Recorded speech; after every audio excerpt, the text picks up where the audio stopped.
Ayun siya, ang gandang tingnan. Malinis ang screen natin. Kasi pare-pareho tayo ng background.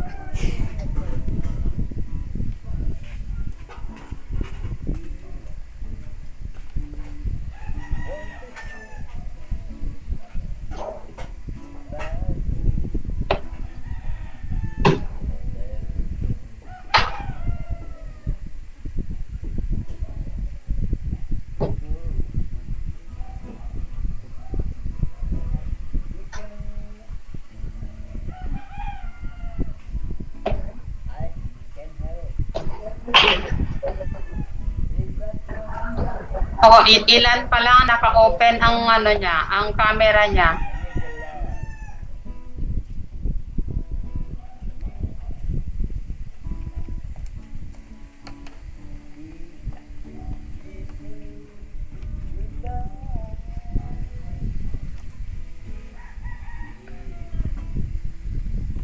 O, 38 na kayong lahat dito. Sa isa akong mag-roll call, Say present if you are present. And then, Kate, bigyan kita ng class list ko para makita mo ang may reference ka. I-send ko sa'yo mamaya. Opo, ma'am.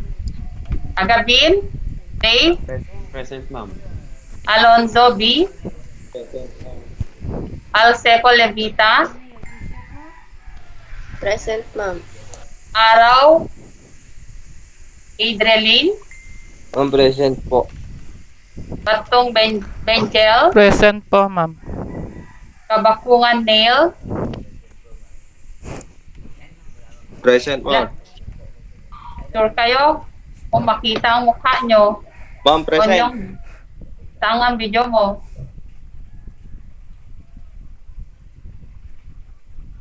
Next. Kabadu Ivan. Wala, si Kabadu. Cristobal Robin. Yun na i-mute. De Leon Serio. Present, ma'am. Felipe Hans. Present, ma'am. Katan James.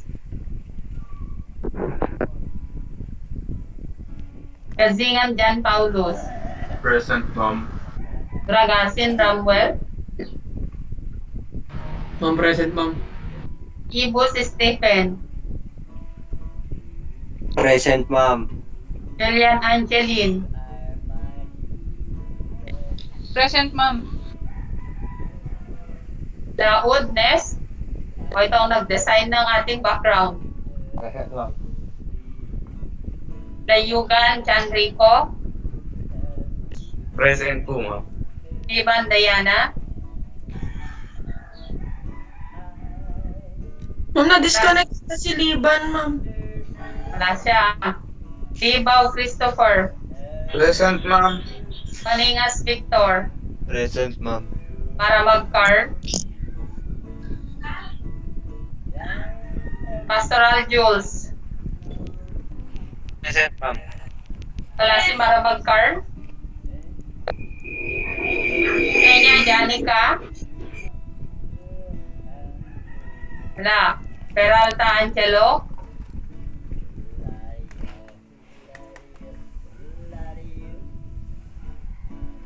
Perucho Dinray. Present, ma'am. Kuwa Mark Gerald. May daw, ma'am, emergency lang. Sino si Kuwa? Opo, ma'am. Inagoran Daryl. Present, ma'am. Sanada Christian. Present po, ma'am. Romero Kyle. Present po, ma'am. Tumabat Kate. Present, ma'am. Tabo Jan David. Ma'am, nakabalik. Ma'am, nakabalik. Sino yon? Tamayo Christian. Present, ma'am. Tolentino Angelo. Present, ma'am. Agabaw Ivan. Tama ba to? Paano bang pronunciation ng pangalan mo? Ivan, ma'am. Ivan. Andaya Jose, Leomar, Batin Eden, Present, ma'am. Cepeda Julius, Gano'n sa bayan? Cepeda Julius, Sen, Origay Kate. Present, ma'am. So, 38. Check ko lang sa team kung pareho tayo ng bilang sa team. Meron pang dalawang hindi na-add. Sino mga yon? Sino yung pinapa-add nyo kanina? Ma'am, si Christian Naranada po, ma'am. Christian Edgar Naranada po. Granada? Yes, ma'am.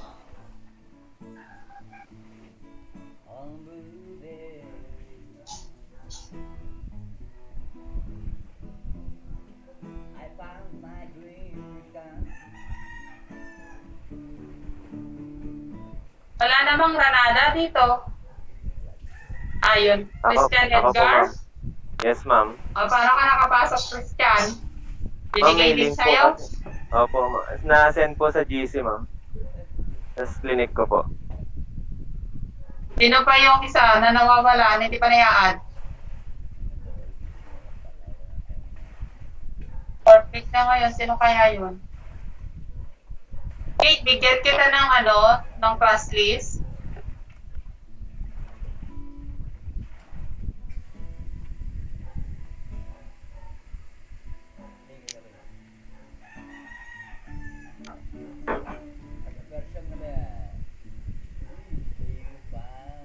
Okay.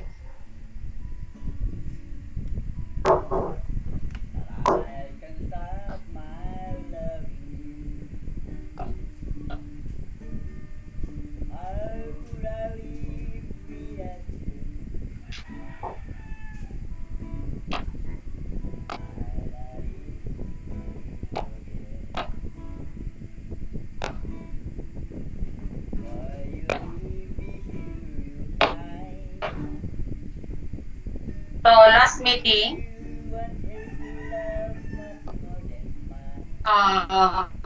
last Friday, I met 3 groups for them to present their group output.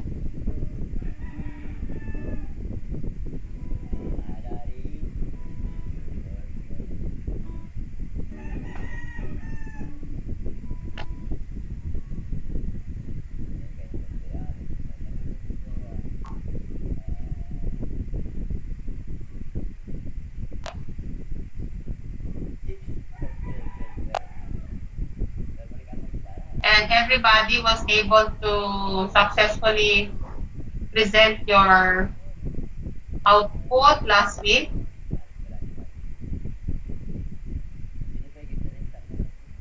On the concept of algorithms, and you were able also to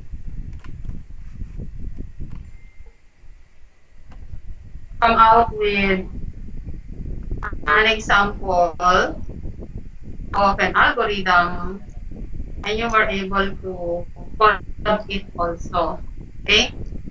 For now, we will continue with our discussion on the different types of algorithms. So let me share my presentation in a while.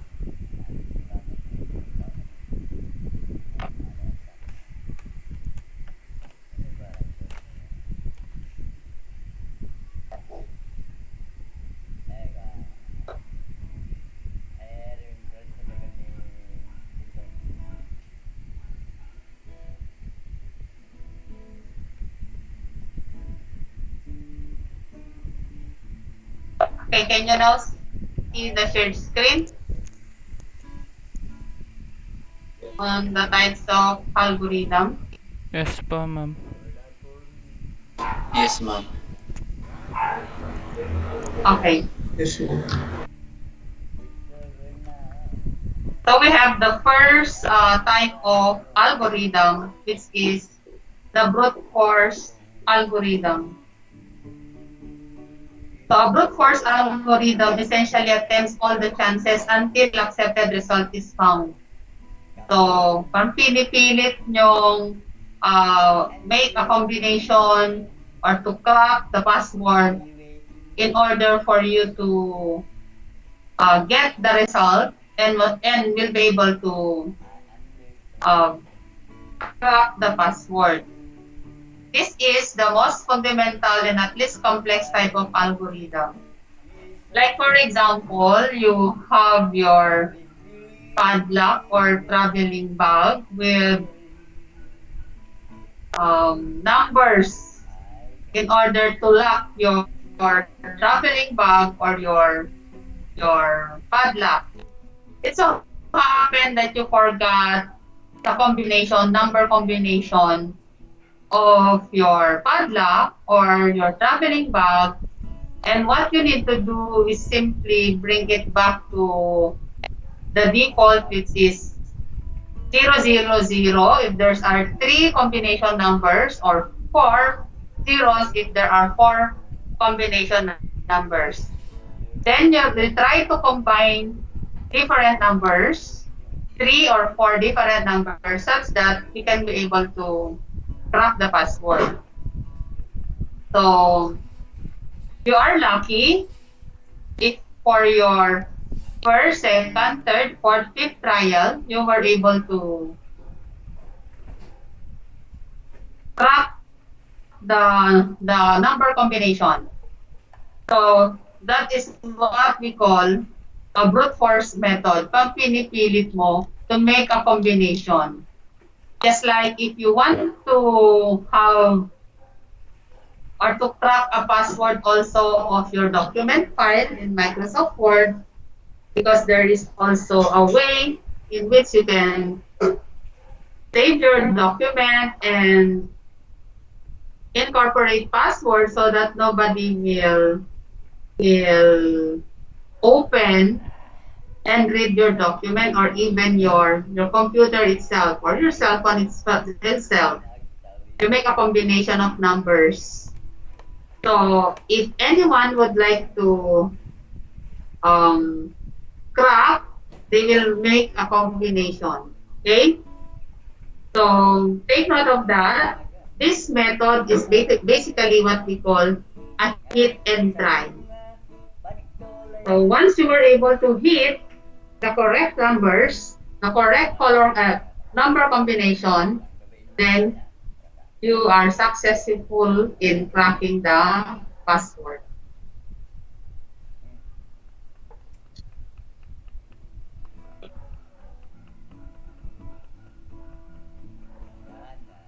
So I have already gave an example of this brute force algorithm. Like for example, your cell phone or your ATM and so on. That's why it's very important for us to protect our four-digit PIN, because that would be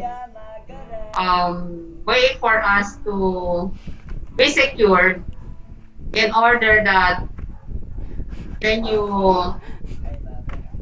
lost, for example, your cell phone, your ATM, it's not easy for them to do the combination. But if they will, if but in a programming algorithm or using an algorithm, when you do this, call it as a brute force algorithm. Next, we have recursive algorithm. This type of algorithm depends on recursion. Recursion, an issue is comprehended by breaking it into sub-problems of a similar kind and calling itself over and over until the issue is unraveled with the assistance of a base condition. I know you are familiar with recursive algorithm because in your programming one, you also able to discuss recursion. So what is recursion? It will only terminate until such time that it reaches the end point of the given condition. So an example of this recursion would be computing factorial. So you have factorial of 5. For example, factorial 5 is the same as 5 times 4 times 3 times 2 times 1, and factorial of 3 is 3 times 2 times 1. So that is an example or classic example of recursive algorithm using recursive programming. So for dynamic programming algorithm, this type of algorithm is also called the memorization technique. This is because in this, the thought is to store recently determined outcome to try not to figure it over and over. So dynamic programming is mainly an optimization over plain recursion. So this is also similar to your recursion. Whether we see the recursive solution that has repeated calls for same inputs, then we can optimize it using dynamic programming. What is the difference between the recursion and dynamic, the recursive algorithm? So for recursive algorithm, you make use of recursive programming, while for dynamic, which is similar to recursive solution, but you have to optimize using dynamic programming. Now we have the divide and conquer algorithm. The thought is to tackle the issue into two areas. The first section partitions the issue into sub-problems of similar sort. And the second section is to tackle the more modest issue autonomously and afterwards add the joint outcome to create the last response to the issue. So this is the what we call divide and conquer algorithm. So we will be learning later these different types of algorithm, and you have to apply it in programming, but this time you have to determine first the concepts, the examples, and how it is being used, and eventually you'll apply it in programming. We have also what we call the greedy algorithm. Now coming towards another type is the greedy algorithm. So in this, the solution is created portion by portion. The finding to select the following role is accomplished on the purpose that is provided and provides a sudden help, and it never deems the option that had assumed lately. So as you can see, in greedy algorithm, the solution is created portion by portion. Then the next algorithm, this would be the sixth algorithm, backtracking. The root word itself, backtracking. So anong ibig sabihin? Pabalik. So in this type of algorithm, the issues work out steadily. For example, this as an example, it is an algorithmic procedure for taking care of issues recursively by attempting to construct an answer steadily. So its speech in return, eliminating those solutions that neglect to fulfill the conditions of the equation at any point in time. So when the root work itself is backtracking, you know how this algorithm works, okay? And the last would be the randomized algorithm. In this type of algorithm, this is similar to when you do sorting or when you do searching. I mean, you make use of randomized algorithm. So in this type of algorithm, a random number is taken for deciding at least one during the computation. So hindi siya sequential order or alphabetical order, but this type of algorithm would be taken down at least one during the computation. So random. So any question before we continue? So I hope everybody were able to install your Python into your desktop or laptop. So that, because in a while we'll be giving you, you'll be trying to solve some problems on the application of data types in a list. Okay? So last meeting, we discussed the different types of, the two types of data types, isn't it? And we mentioned also a built-in data types on a specific programming language. So in Python, these are the built-in data types. Text, how you're going to use it. String, numeric type, integer, float, complex. Now you have the sequence type, which is very much important into our data structures and algorithm, the list, the tuple, and the range. Then the mapping type would be the dictionary, set types, set, pros, and set. Then you have the Boolean type, bool, and then you have the binary types, bytes, byte array, and memory. So there are three numeric types in Python. You have integer, float, and complex.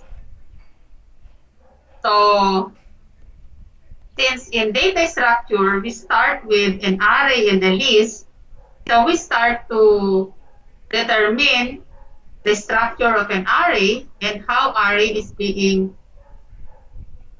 created, or the structure of an array in programming using in Python, the syntax. Anyway, in any programming languages, array is universal and how it is being declared. Okay? So array is a container which can hold a fixed number of items, and these items should be of the same type. Most of the data structures make use of arrays to implement their algorithms. So we have the following important terms to understand the concept of an array: element and an index. So what is an element? It's items stored in an array is called an element, and an index, these are each location of an element is an array has a numeric index, which is used to identify the element. So this is the structure or how array is represented. These are the elements.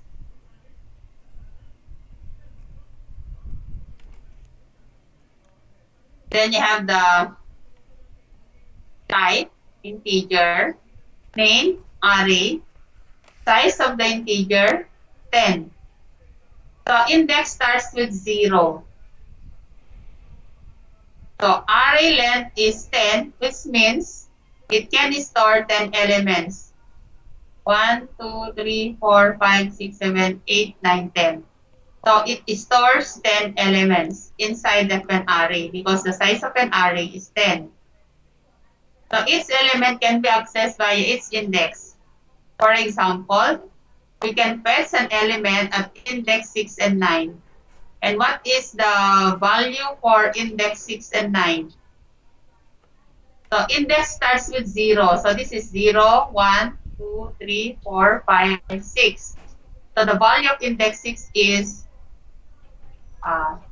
1, 2, 3, 4, 0, 1, 2, 3, 4, 5, 6, 27. And the index of 9 is 6, 7, 8, 9, 31. Okay? So we have the following basic operations of an array. Because later on we will update, we will delete an array, and so on. Traverse, insertion, deletion, search, and update. So these are the basic operations of an array.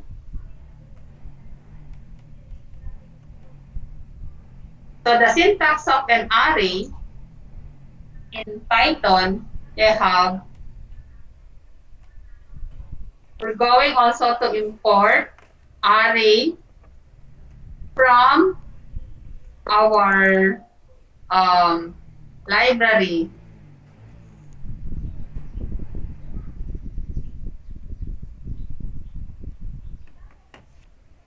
So we have from array import asterisk, then array name is equal to array type code initializers. So take note of the following type codes in Python. Type codes are the codes that are used to define the type of value the array will hold.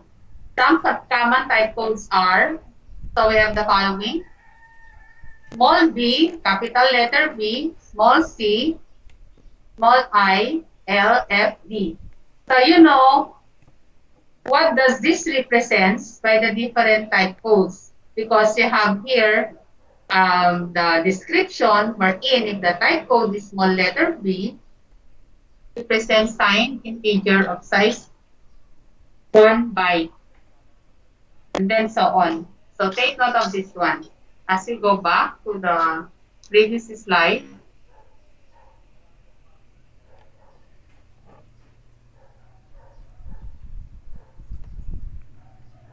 so yeah, as you can see, array and type code.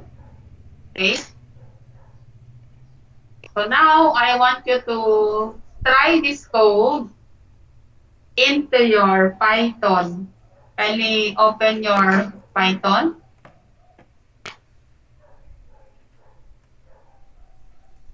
Try this code. Open ko rin yung Python ko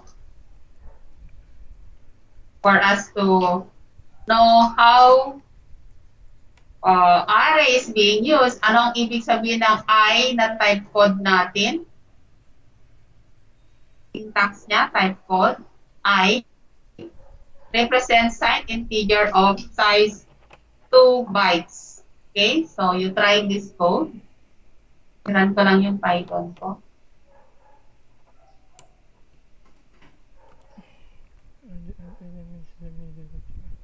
Python.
Okay, you try now this code.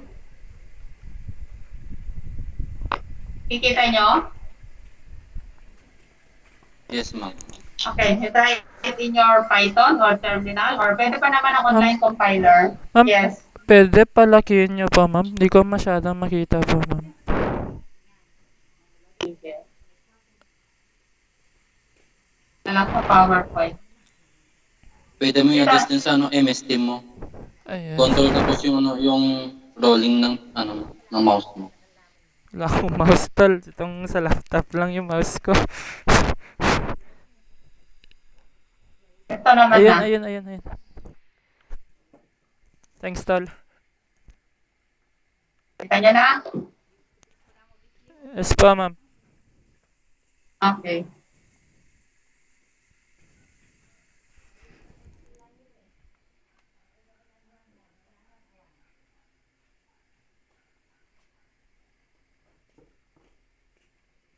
Download niya yung Python sa python.org.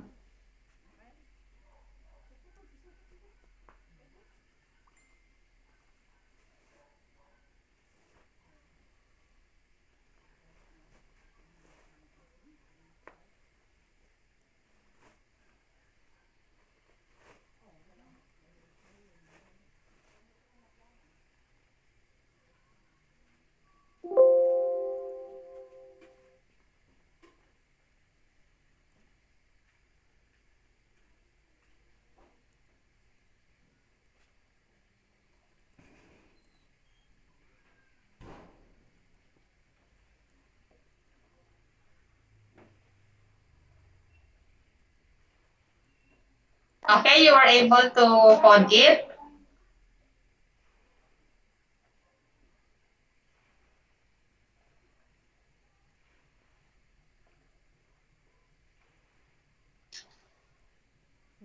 X in array 1 print x.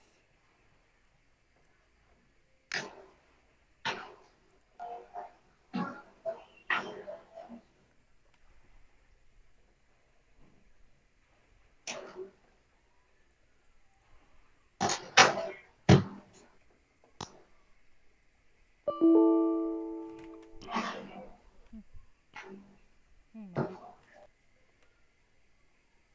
Ay, kaya pala.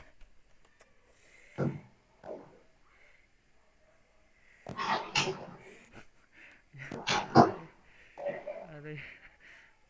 Aray. Aray.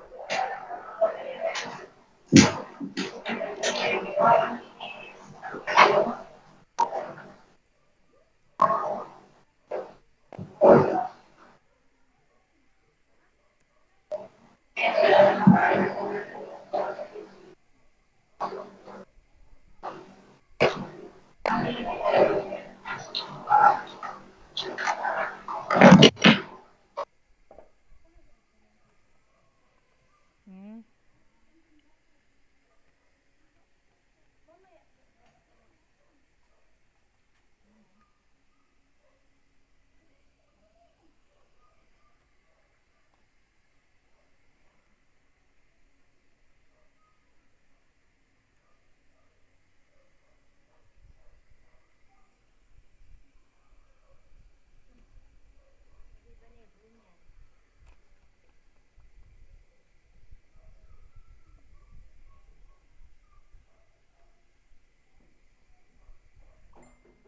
Tama.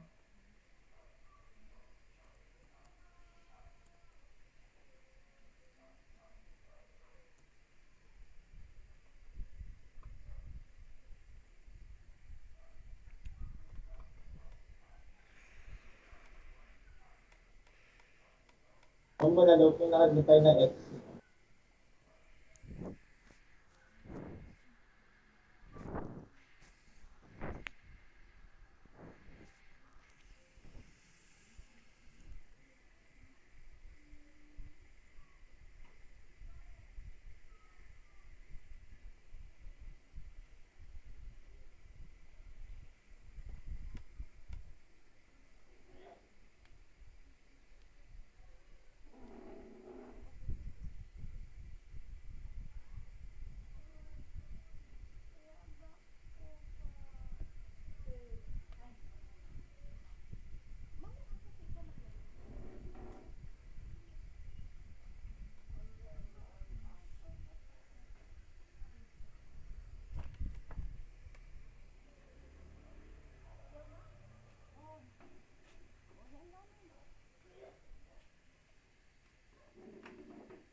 Okay, finish with the sample code. Yes or no? Yung X is not defined, ma'am. Anong not defined? Yung X po, ma'am. Letter X? Yes. Indent nyo. Follow nyo yung proper coding.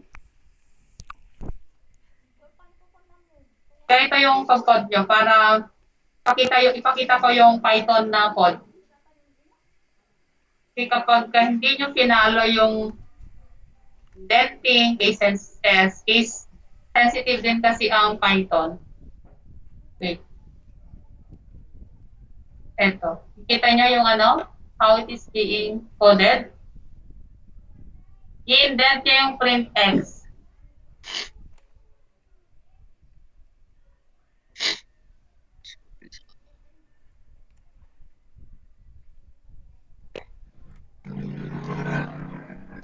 So ito, mag-i-insert ng value ng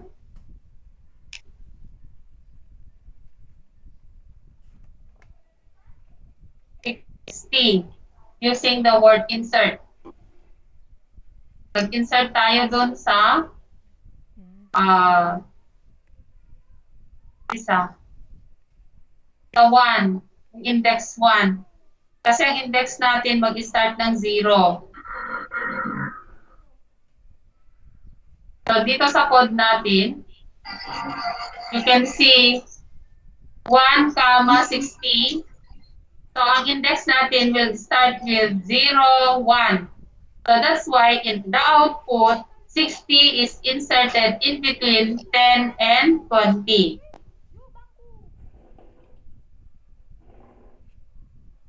This is the application already. Nakuha na ninyo? Yes, ma'am. Okay. Yes, ma'am. Nakuha ko na, ma'am. Okay, because take note that Python programming is too sensitive, case sensitive, even in indentation, on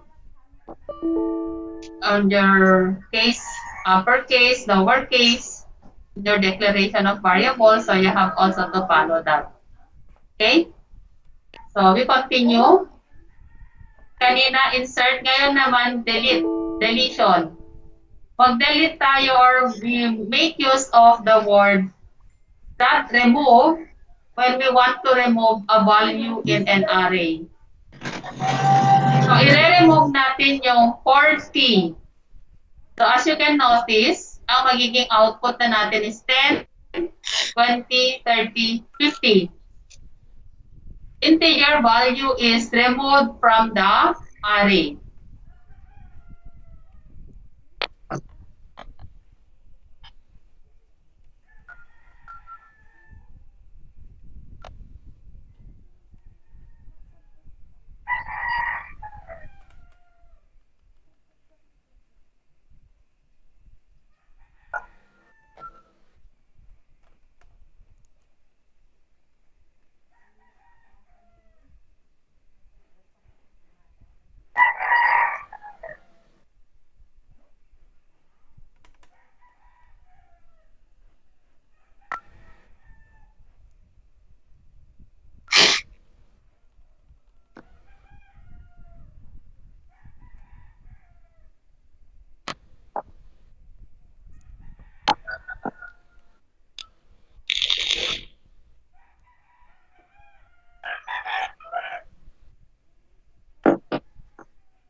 Okay na? Wait lang, ma'am.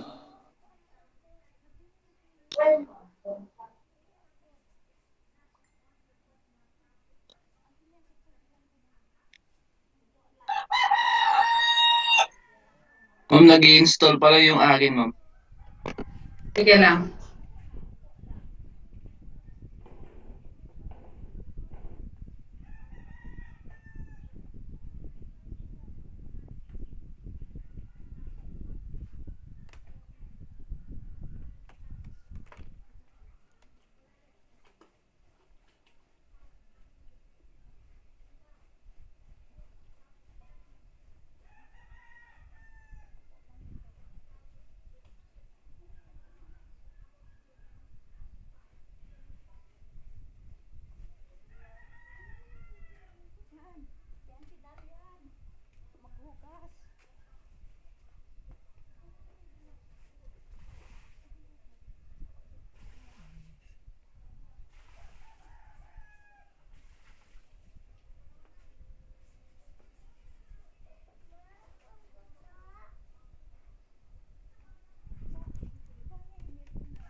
Okay na? So we can move to the Yes, next. ma'am. Okay. So this time, search operation.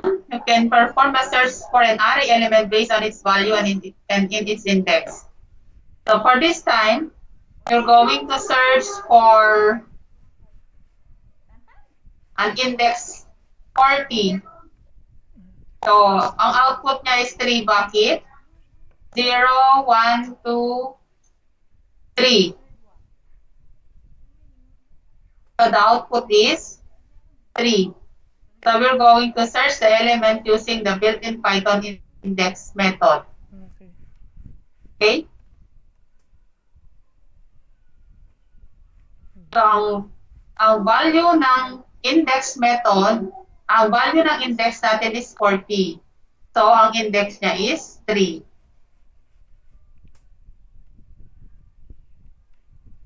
You try that one.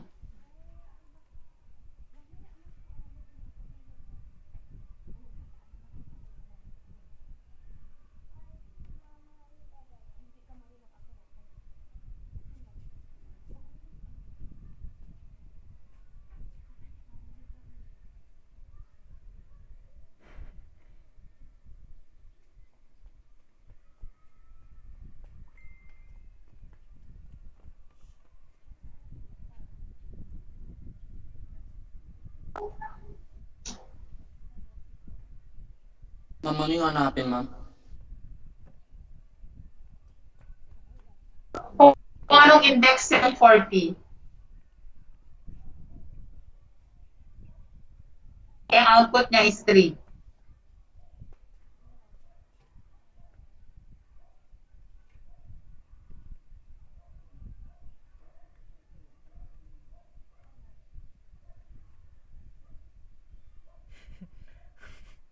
Ay, nako. Bakit ganun?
Pero, Ate Ros.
Dear students, saglit lang 10 minutes. May announce ako sa advice ko sa DIT. Balikan ko kayo.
Tama naman yun.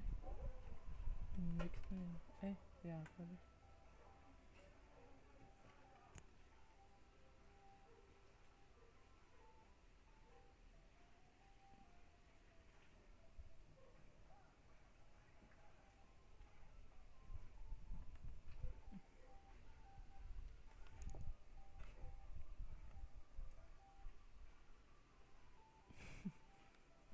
Tama na.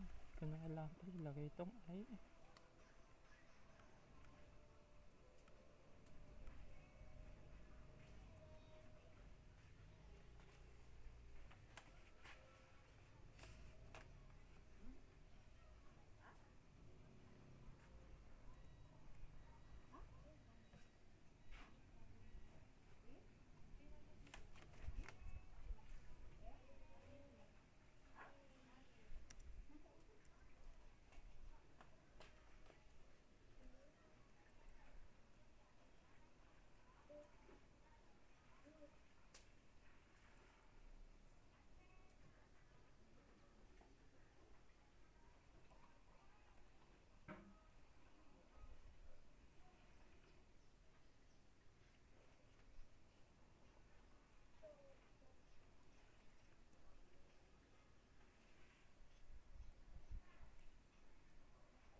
Mm.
Kaya pala.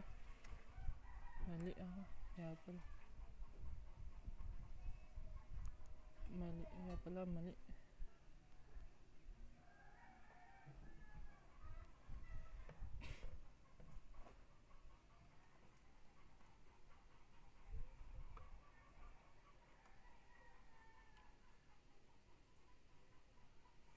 Dami kong mali.